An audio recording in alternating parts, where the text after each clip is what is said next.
Okay, you asked for it, and I'm honestly glad you did. Following on from Battlefield 5, we're now looking further back at World War I, a war that isn't often represented in games. However, there's a growing selection of some fantastic options. In Battlefield 1, we have 5 separate storylines, each representing various aspects that played a factor in the war, and may not be as well represented as the standard frontline warfare we often think about, with trenches and stagnation. Obviously, Battlefield 1 has taken some liberties with weapons and things like that, to make it more engaging, but just how far have we deviated? Let's find out. Through Mud and Blood.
Edward.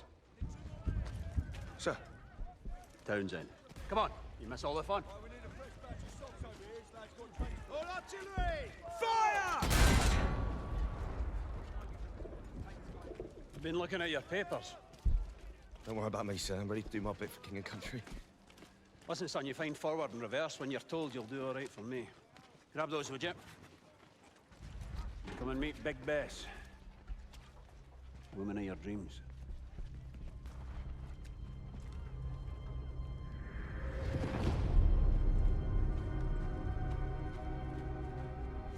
And our new driver, boys.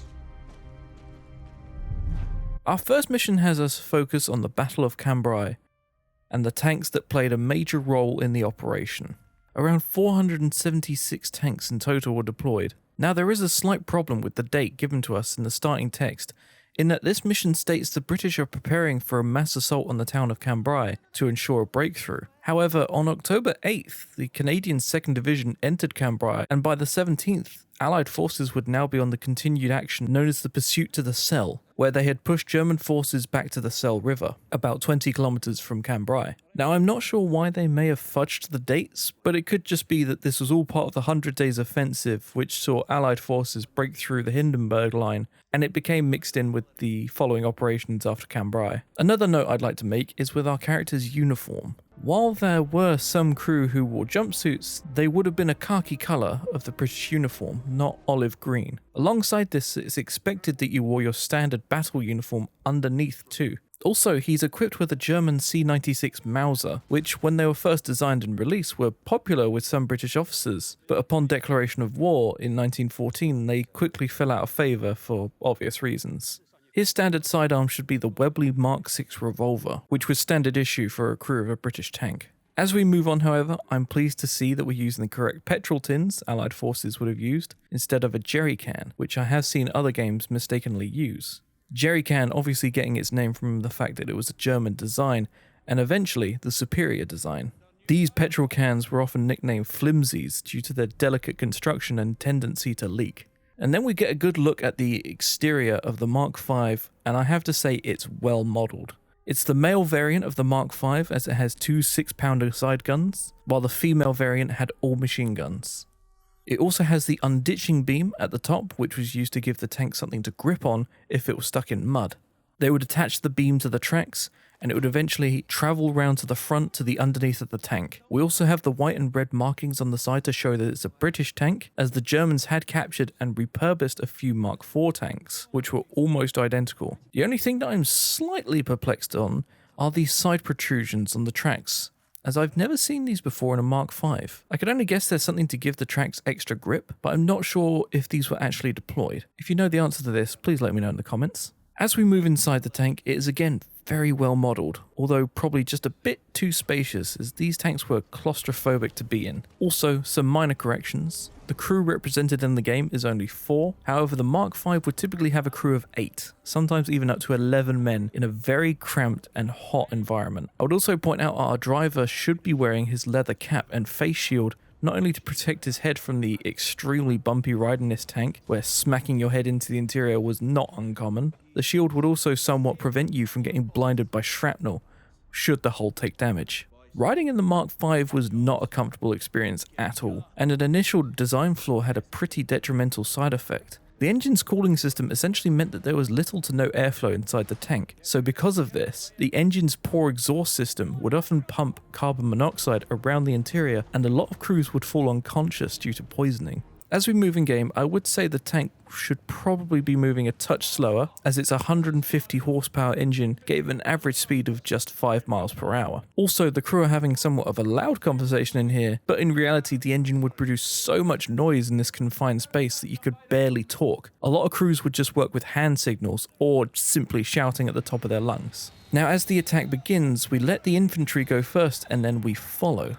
In reality, what we should be doing is going first with the infantry behind us for small arms cover. A lot of heavy tanks like the Mark V were used as infantry support to break through barbed wire and cross trenches to break enemy lines, as it would have been far more effective to keep the infantry safe as they moved across no man's land. Another thing that's missing during this assault is an allied creeping barrage, which is the slow advancement of artillery fire leading up to the enemy trench network to keep them hunkered down while the British and Canadians move forward. In fact, let's discuss the real assault for Cambrai that took place in 1918.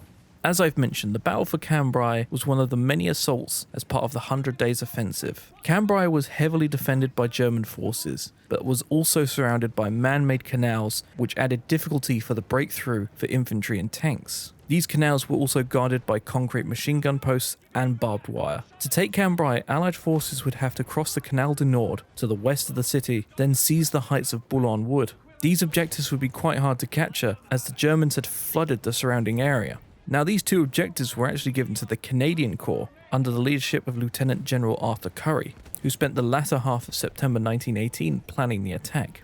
On September 27th, the Canadians with British support on its flanks assaulted a dry portion of the canal following their creeping barrage, which kept defenders in their dugouts. By night, the canal had been crossed and Boulogne Wood was secured after bitter fighting. Several German counterattacks were pushed back and Cambrai was captured by the 11th of October. During this assault, a number of Victoria Crosses, the British military's highest award for valour, were awarded. One particular recipient was Lieutenant G.T. Lyle. Lyle found himself confronted by a German strongpoint at Boulogne Wood, which he outflanked and captured 13 German soldiers, a field gun and 4 machine guns. Lyle then charged alone into another German strongpoint, capturing 45 additional prisoners, to which he then charged into his final objective and captured once again 47 prisoners, securing his company's position. Moving back to the game, we come across this incredibly rare German A7V tank. Now, off the bat, these tanks were never used in the Battle of Cambrai. There were only 20 A7Vs made due to its high cost and its complexity.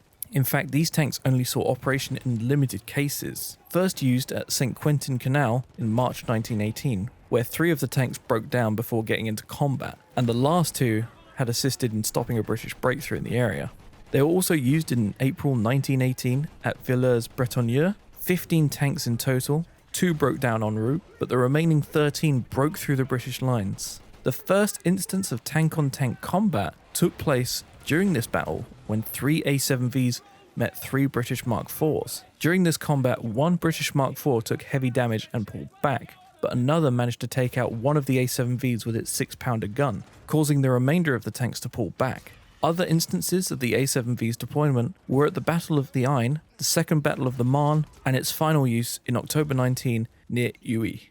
The A7V is a fascinating and well-built tank. However, it was late to be introduced and expensive to produce, leading to an incredibly rare sight in World War I. As we move forward, we get this scene where our tank gets stuck in some deep mud, and German troops take advantage by attacking us up close, trying to break into the tank, which was one of the many weaknesses of these early tanks. If the enemy infantry could get close and stay under the machine guns, they would try and throw grenades inside the tank's openings to disable the crew. Because the tanks moved so slow, it was something that was a feasible strategy if they could get close enough or flank them. We also see the use of the tank's pigeon, which was kept in wicker baskets inside the tanks to ensure a line of communication back to the headquarters. I think this scene is actually fantastic. It's an artful and simple way of showcasing the overall battlefield, the destruction and mud and blood, while also showing the player a crucial bit of communications that was employed during the war. There were over 100,000 carrier pigeons used during World War I, and they were a legitimate concern, as you could intercept enemy communications by shooting them down, but they were, in some circumstances, more effective than a human or canine messenger, which were also used. After we move on from the mud, we enter the forested section of this mission, which I think is a representation of the Boulogne Wood. Now, while I couldn't find any reports that indicated the battle had any fog, it does showcase something that tank crews would do. In cases where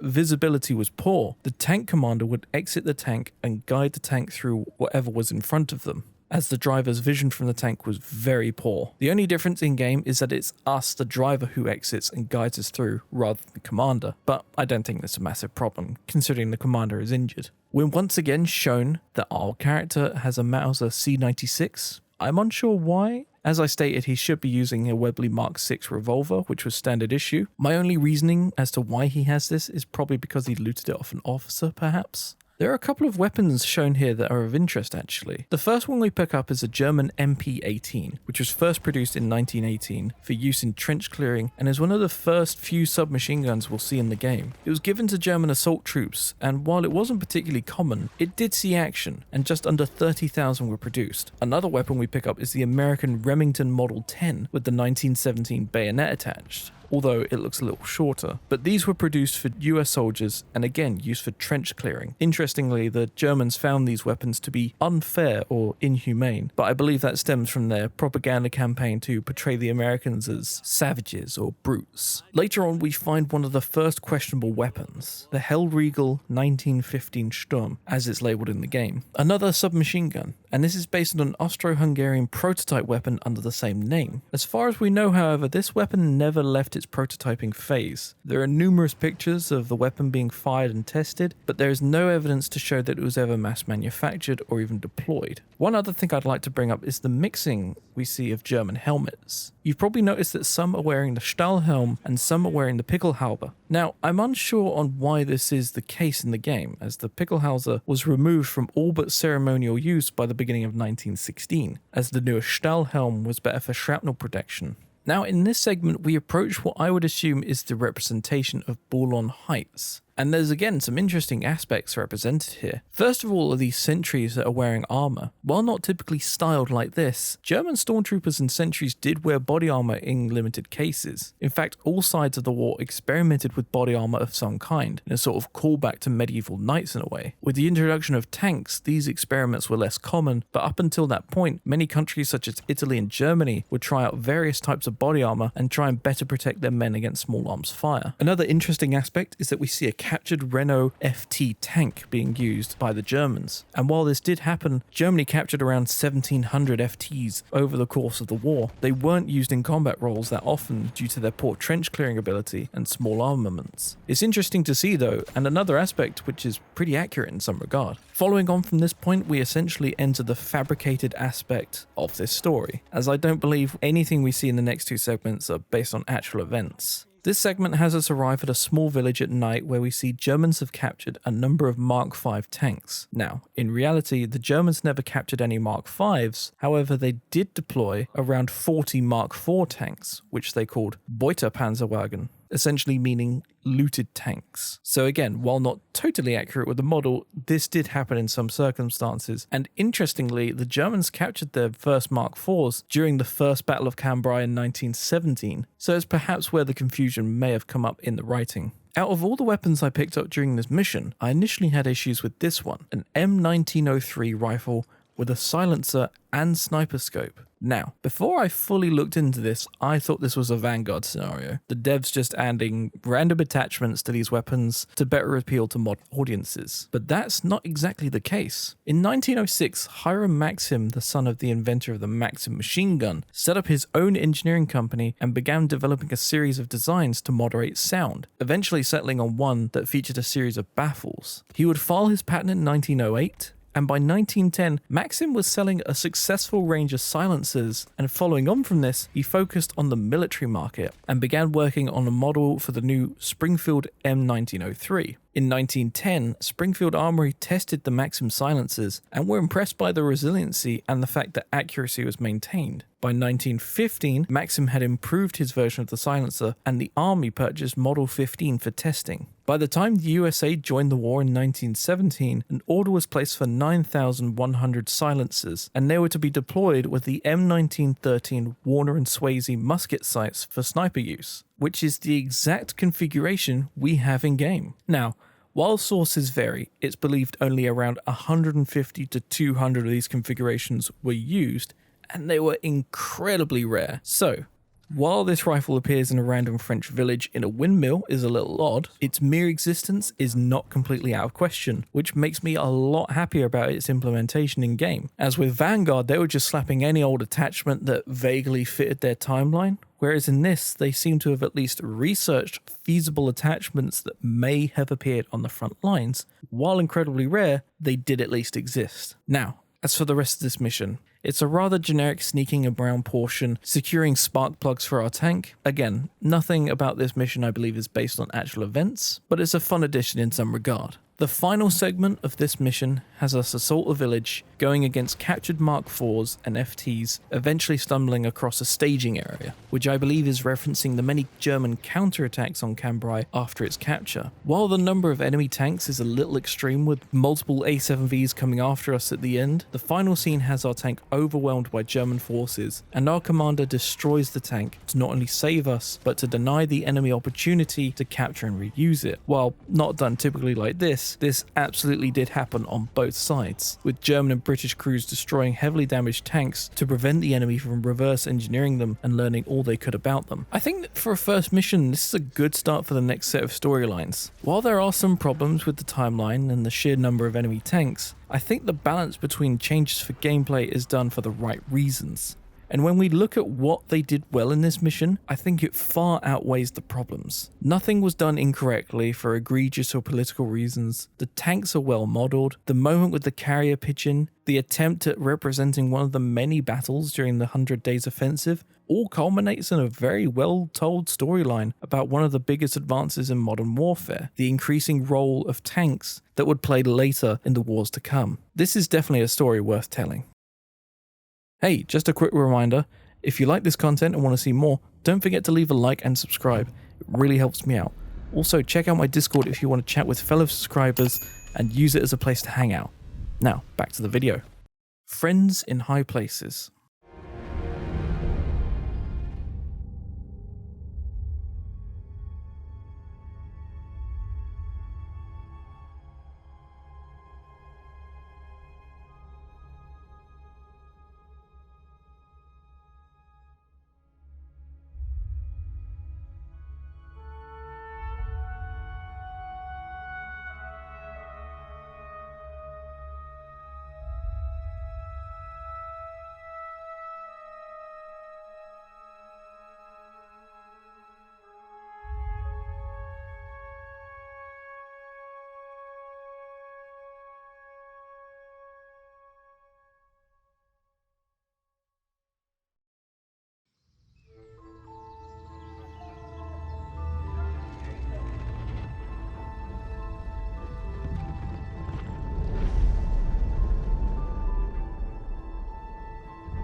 I have nothing left to bet, you idiot. The plane.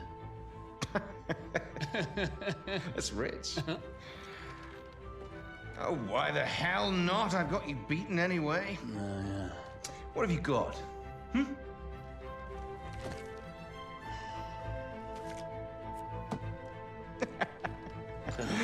Wipe your mouth, Blackburn. That wasn't supposed to happen. But you know, I'll be taking that plane anyway. What the? Bloody hell! You lost! I beat you! The thing is, Rackham, it's a very beautiful aeroplane, and you're kind of a jackass. I beat you fair and square, goddammit! Stay the hell away from my kite! Oh, you bastard! You can't do this to me! I beat you! I beat you! My name's Clyde Blackburn. I'm a pilot and a gambler. I'm George Rackham! I'm George bloody Rackham! Listen to me! You bastard! Keep off my aeroplane! If you asked me to name my biggest fault, I'd have to tell you. I'm just not a very honest person.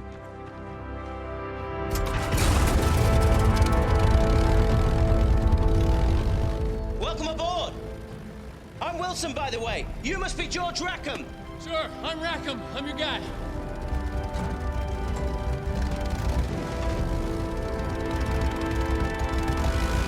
In this storyline, we look at a new arena of combat opening up during the war, the battle in the skies. Now, while I believe the story being told in this campaign is fabricated, it does at least highlight the new and emerging technologies being produced for air combat. Our vehicle is the Bristol F-2 fighter, which is actually really well modelled. The only thing that's a little spurious is the addition of the rocket weapons, which I don't believe were ever attached to this aircraft in real life. These rockets did exist, however, and they again look how I would expect them to look, as they're based on the Le Prieur rocket system, which were first used in May 1916 at the Battle of Verdun. These rockets would be attached to the struts of the plane and then fired using a switch in the cockpit in a dive bombing style attack. We also saw the use of barrage balloons, which again look good. These balloons were used to protect ground assets, and it wasn't the balloon itself that posed the risk to pilots, but rather the steel cables that attached them to the ground, as they could rip into incoming aircraft no problem. We also later get ambushed by a squadron of German fighters, which looked to be possibly the Fokker DR-1, all with the signature Red Baron style paint job. Now, from what I've read and seen, a lot of pilots treated the paint on their aircraft more like a callback to the heraldry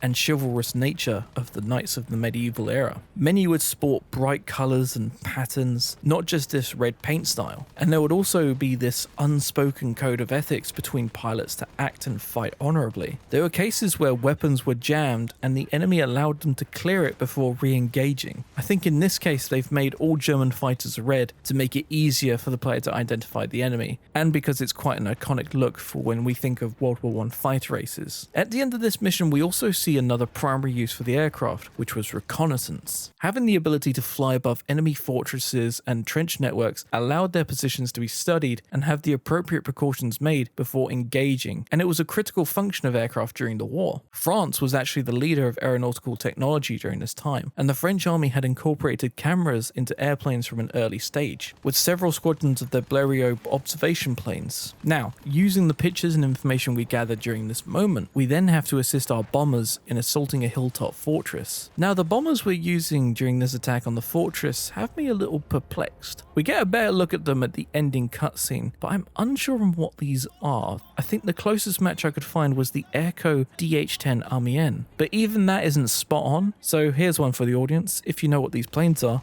let me know in the comments. Moving forward to the last segment of this campaign, we take part in fending off a Zeppelin bombing raid over London, of which there were many over the course of the war. Here in the UK, when we think of the Blitz, we of course think of World War II, but civilian bombing occurred in World War I as well, just not on a large scale. The last Zeppelin raid took place on the 19th of October 1917, and they were used because up until that point, the Zeppelins could reach a higher altitude compared to the fighters that were used to try and take them down. Eventually, planes could climb to higher altitudes, and anti-aircraft weapons were improved to increase their range and offensive capabilities, effectively making the Zeppelin ineffective. Now again, we have the Red Fokkers as the enemy, but we also have two Zeppelins, which are nicely modelled, although I don't think that would have been too hard to get right. But in terms of crashing and running through and on the balloon, it's very action film nonsense. While this could annoy me for accuracy reasons, I think the way they play it off with our character's statement at the end makes up for it. Things get mixed up in wartime though, and you'll probably hear other versions. A rogue pilot who stole a plane, who killed his buddy, then lied, cheated, and murdered his way across half the Western Front. Our character says it himself. He's a liar and a cheat, so I could reasonably believe that he's just made this story up to bullshit us. This mission has rather brilliantly done something where it can show us the various technologies and armaments that were used in this brand new frontier of combat, while also not trying to retell or represent real events. They've given us that. They have taken us through an interpretation of aerial combat and what it would be like, and I'm genuinely fine with that. When it comes to accuracy, yes, for the most part, the planes are great. The technology on show is great, and the concept of what they want to showcase is perfect. There's nothing overtly offensive to me, and I think they did a great job once again. Avanti Savoia.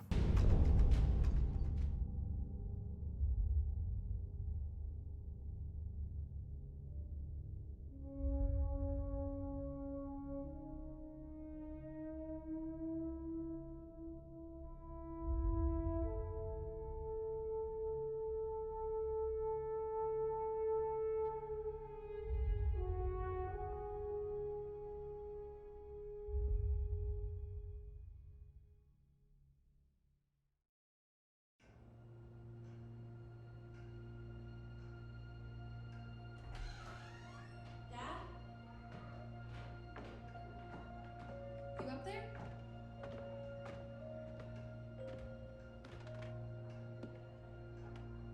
Are you all right? We're ready for you to cut the cake. Wow, these are incredible. Yes, it was an incredible time.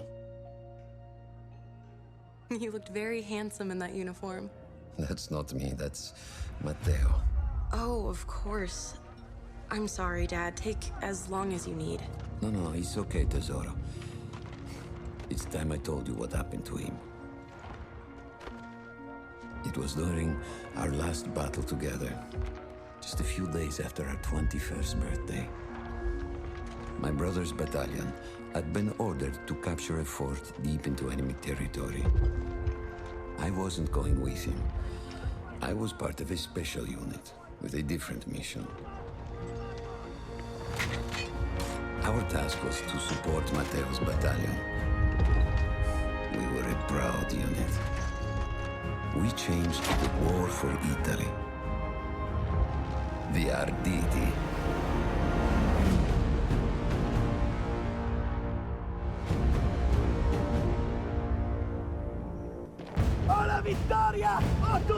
Now this mission places us in what I believe to be the representation of the Battle of Vittorio Veneto, which took place between the 24th of October to the 4th of November, resulting in an Italian victory and securing the dissolution of the Austro-Hungarian Empire. We play as the Arditi, a newly created volunteer unit in the Italian army that specializes in overrunning enemy trenches with light equipment, often only being armed with pistols, knives, and hand grenades. Now, while the character in game is armed with a machine gun and body armor, you could say this is more of a representation of what some would consider the precursor to the Arditi, the Compagnie della Morte, or Companies of Death. These were special patrols of infantry and engineers that cut or blasted enemy barbed wire and frequently used armor such as their iconic Farina helmets. They were to pave the way so that infantry could move up the enemy trench network quickly and easily, creating safe channels for them to advance through. Now, this battle was only possible thanks to a previous victory at the Second Battle of the Piave River, which saw Austro-Hungarian forces attempt to secure a bridgehead across the Piave. The battle ended in a decisive victory for the Italians on the defense, and the Arditi played a major role in storming enemy trenches by swimming across the river at night with knives and grenades and surprising the Austro-Hungarian forces. Following on from this victory, the Battle of Vittorio Veneto came, which saw the Italians unleash an onslaught on the enemy, with heavy artillery barrages and infantry storming across the steep slopes of the mountains. Italian artillery between the October 24th to the 31st fired nearly 2.5 million shells alone. The Arditi had a role to play in this battle, taking advantage of their previous experience to cross the Piave River following the advance to keep communications between the two banks in place. Almost all the bridges had been destroyed following the Austro-Hungarian attacks, so the Arditi were trained to remain in icy cold water for up to 16 hours, and of the 82 recruited, 50 died in the river. The advancement of Italian forces was so quick and brutal, and on the 28th of October, the Czechs declared Bohemia's independence from Austria-Hungary. The following day, southern Slavs also declared independence, and on the 31st, the Hungarian parliament proclaimed their withdrawal from the Union, pulling their troops back from the front, leading to Austrian High Command issuing a general retreat. By the end of the battle, on November 4th, Austria-Hungary had lost 30,000 soldiers and over 300,000 were taken as prisoners, equating to 1/3 of the Imperial Army. The Austrian High Command signed an armistice that took effect that day, and their troops would cease hostilities. Now, looking back at the gameplay, it's actually really good. We see some interesting weapons here. Probably one of the more interesting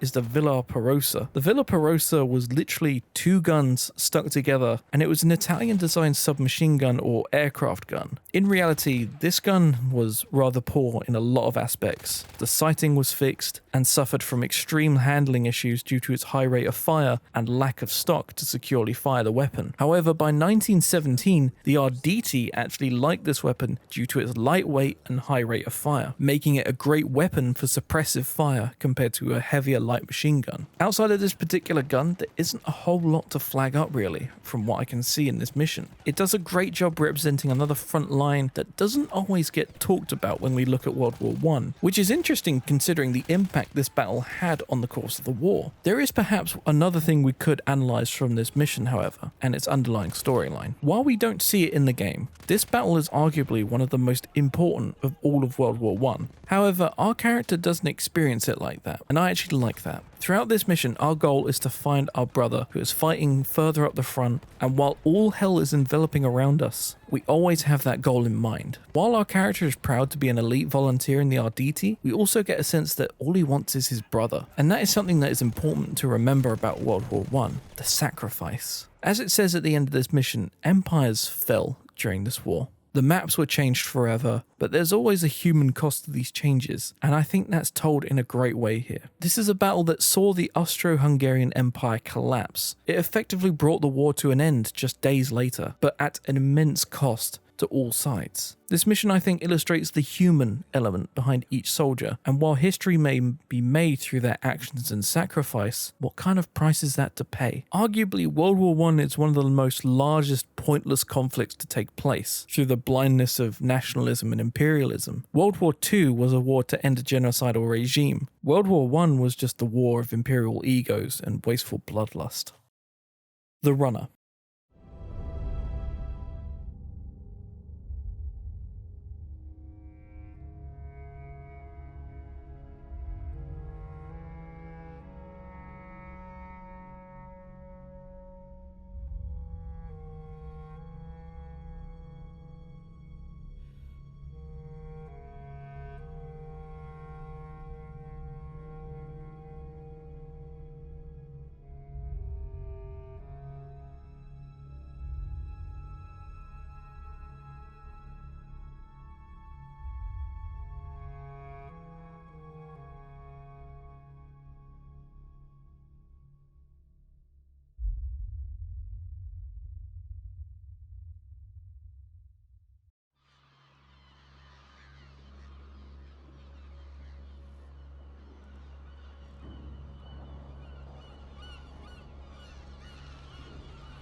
Frederick Bishop?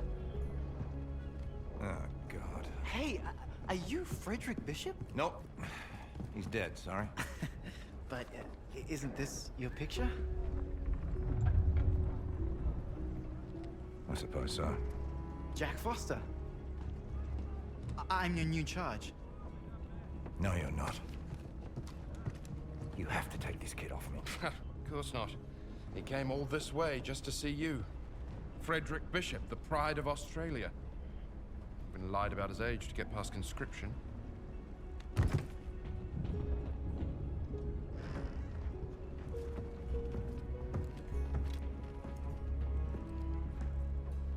Morse code. Yes. Follow me!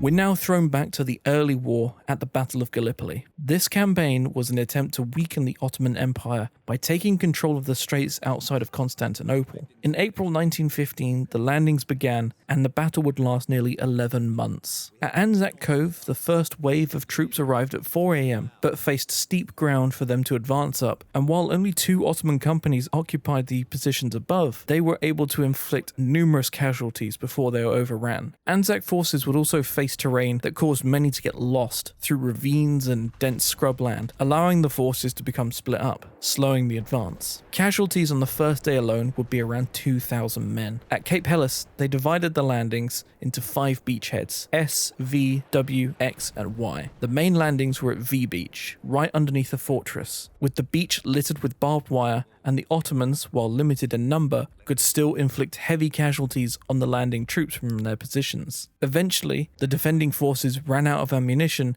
and charged with bayonets. Only then would the British advance further inland. Now, the landing we see in game is the Cape Helles landings, which were primarily the British forces, with Anzac Cove being further up the strait. The initial battles and landings would have occurred in a similar vein to what we see, although the game has dialed it up for gameplay and story reasons. However, as the campaign fought on, much like the Western Front, it would stagnate to trench warfare, and it would become devastating, in particular for the Anzac forces. As we move up the beach, we get a look at the Ottoman forces, and I think it's interesting that they're using their white uniform, which I believe is more of a ceremonial attire, rather than the khaki or darker uniform, although I think this is more of a gameplay reason again, to be able to distinguish the enemy from your allies. Later on, while I wish I hovered over them for a little longer, we literally get a split-second look at a Sikh soldier wearing their turban on the British forces side, and there were absolutely Indian and Gurkha regiments alongside other colonial forces at this battle, and it's genuinely nice to see that representation, as it's so easily forgotten in most games. A lot of this mission has our character acting as a runner between positions, hence the name, and runners were absolutely crucial to keep the lines of communication open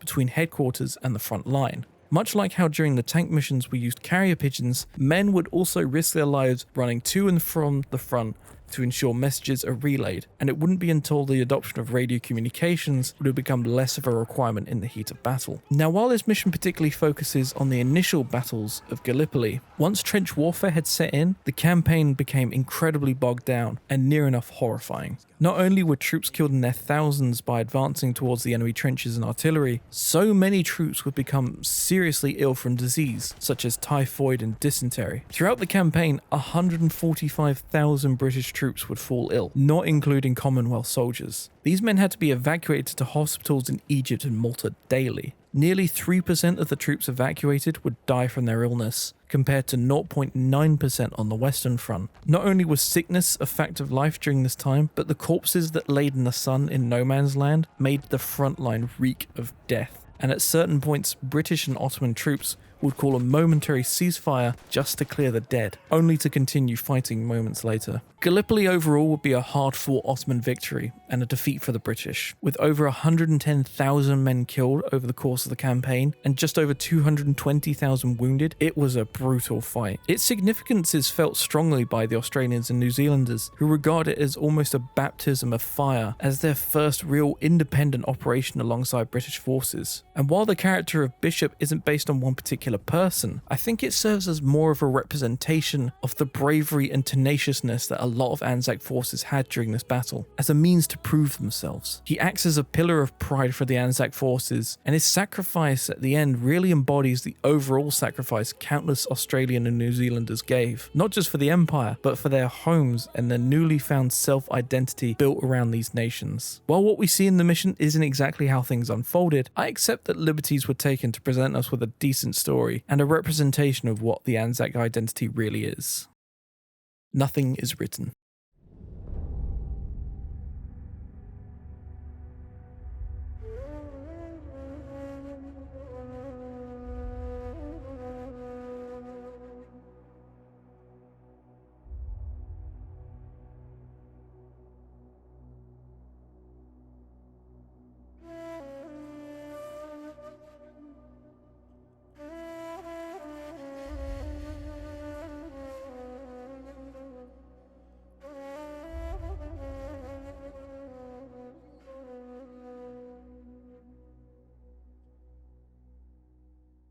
For our final mission, we get a look at the conflict in the Middle East during the Ottoman occupation. The Ottomans had dominated the Middle East for nearly 400 years, but in the modern age their empire was waning, often known as the sick man of Europe, brought on by pressure from Russia, its losses in the Balkans and in Egypt. With this, on the outset of war in 1914, Arab tribesmen sought to fight for their freedom, and in June 1916, the Arab Revolt began. British intelligence had a keen interest in this fight, as it sought to destabilize and overstretch Ottoman forces, leading to officers being placed in the region to help direct tribesmen. One of these officers would be T.E. Lawrence, better known as Lawrence of Arabia. From a young age, Lawrence had an interest in antiquities and monuments, often cycling around Berkshire, Buckinghamshire, and Oxfordshire, studying the village's churches. From 1907 to 1910, Lawrence studied history at Jesus College in Oxford, and in 1908 he cycled over 2,000 miles through France to the Mediterranean, researching French castles. Then, in the summer of 1909, he set out on a solo expedition for Syria for 3 months, where he walked nearly 1,000 miles researching Crusader castles. After finishing his studies in 1910, Lawrence was offered the opportunity to become a practicing archaeologist at Carchemish on behalf of the British Museum. It was during this time he travelled across the Middle East and studied Arabic, working on expeditions in Syria, Lebanon, and Palestine, and in January 1914 he worked with British military to work an archaeological survey of the Negev desert, as it was strategically important to the Ottomans should they want to attack Egypt. Following the outbreak of war, Lawrence didn't immediately enlist, but held back until October, when he was then commissioned as temporary second lieutenant interpreter. He was sent to Cairo in Egypt in December of the same year. In 1915, the Arab nationalists were growing in number, and British forces were contacted by Sharif Hussein, the Emir of Mecca, who was negotiating for a British guarantee of independent Arab states, including Hejaz, Syria, and Mesopotamia. The negotiations were drawn out for multiple reasons, including the French requesting Syria become a colony rather than independent, but eventually the Sykes-Picot Agreement was completed in London. With the beginning of the Arab Revolt in 1916, Lawrence was sent to Hejaz on an intelligence-gathering mission, where he interviewed Sharif Hussein's sons, concluding that his son Faisal was the best candidate to lead the revolt. Lawrence would end up serving as liaison between Faisal and the British command, while also lending important contributions in the area of strategy. As we see in-game, the Arab tribesmen and Lawrence's strategy revolved around a guerrilla campaign to disrupt enemy railway lines and communications, and that is down to the Ottomans' superior firepower in the region. Even with British support, the Arabs didn't have the capabilities to fight an open battle, instead opting for hit-and-run tactics. The central theme of this mission is the armoured train, and while as far as I know the Ottomans didn't deploy this train to this region, they did exist. The train we see in game is actually modelled after the Russian Zamoritz train, which entered service on the Eastern Front in 1916. And armoured trains in general were used by almost every nation, until better road vehicles became more common, such as tanks and armoured cars. Another thing I'd like to quickly mention is the player character. Now, at first I was dubious about having a female character in this region, but through some additional research, I found that women were absolutely a part of the Arab Revolt. While not that common, the Arab Bedouin women known as Utafa and Amariya had a prominent role in this conflict, and I think it's actually fascinating and a great addition to see in the game. While this mission doesn't directly showcase a particular battle or skirmish during the Arab Revolt, I think it does a pretty good job at illustrating the general nature of this conflict. Trains like the one we see represented did exist, and while not directly present in this theatre, I think its main role is to represent the difference in technology between the two sides, and also the oppressive nature of the Ottoman occupation. And while the revolt and Lawrence is represented in one of the most well-known films of all time, I think it's still an area of conflict that is great to showcase, with the variations of combat across the world during the war, and it could do with some more media representation.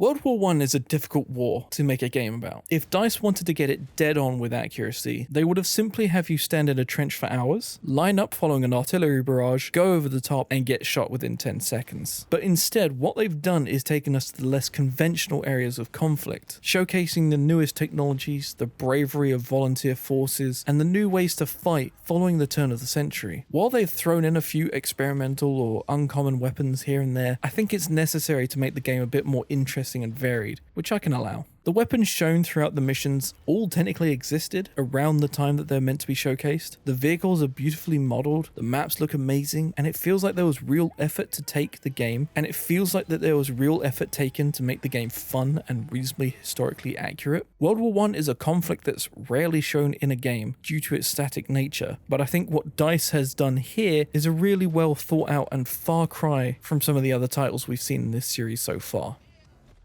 Thank you for watching. If you like this content and want to see more, click the like button and subscribe so you don't miss out on any future content. Let me know in the comments what you want to see next. I'd love to hear your suggestions. Thanks again for watching, and I'll see you in the next one. Bye for now.